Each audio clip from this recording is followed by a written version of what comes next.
John Dyest, Precinct 13, a member of the Finance Committee. I'd just like to call your attention on page B18, the budget for the Youth Services Division. Under the revenues, kindly notice that in 2010, $5,000, $4,000, 2011, $287,423 in 12, and $295,000 in 2013. School contracts, $35,000 in 2013, and then further down under the general fund subsidy, which is money that the town supplies, that is to say from tax money to the Youth Services Division, $293,000 in 2010, down to $120,000 this year.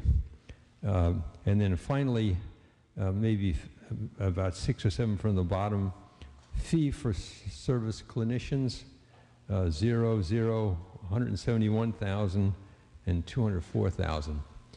This is a major success story, in my opinion, and I would like, if I could, Mr. Moderator, for the Director of Health and Human Services to come up and talk a little bit about how that happened.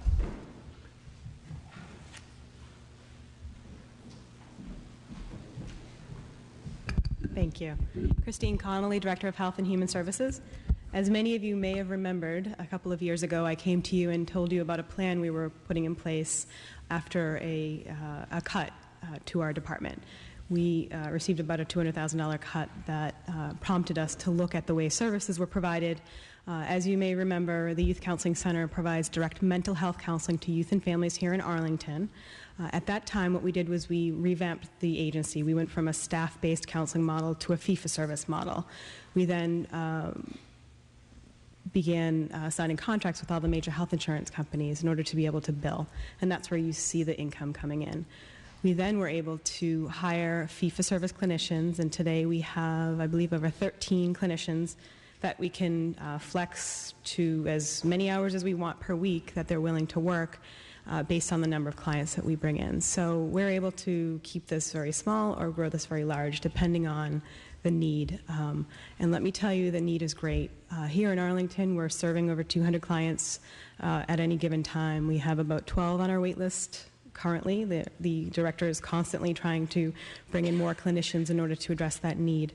At the counseling center, clinicians provide counseling for issues ranging from substance abuse, so youth substance abuse, adult substance abuse related to families, abuse, neglect, behavioral problems.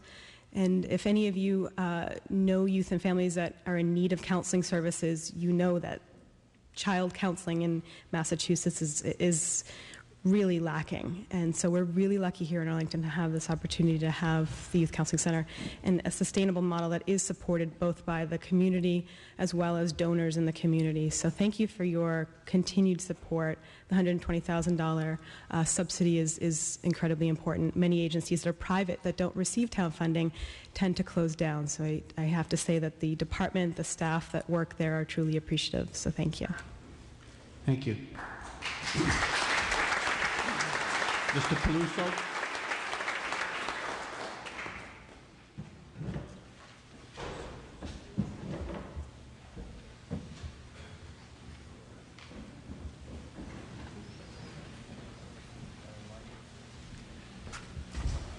Ted Peluso, precinct number 6. I'm very interested in process. That's what I enjoy being here for. When this new group gets together and decide how we're going to do this consolidation and everything, you know, to make it go much smoother, I'd like to make a suggestion. Try to figure out a way to deal with this whole budget area in a different way. I don't know if anybody else feels this way, but I feel like I've been waterboarded. I don't know, maybe it's just me. But it seems to me there's got to be a better way to have exposure to the budget numbers. Maybe it has to do with the way questions are asked and responded to. Maybe they have to be pre-submitted and discussions. But I see a lot of tired-looking people in this room, and it's not only because I'm, close to 80, but I think there's some others who are tired too. Thank you. Anyone else wish to speak to the Youth Services Division? Okay, that will close our debate on the budgets.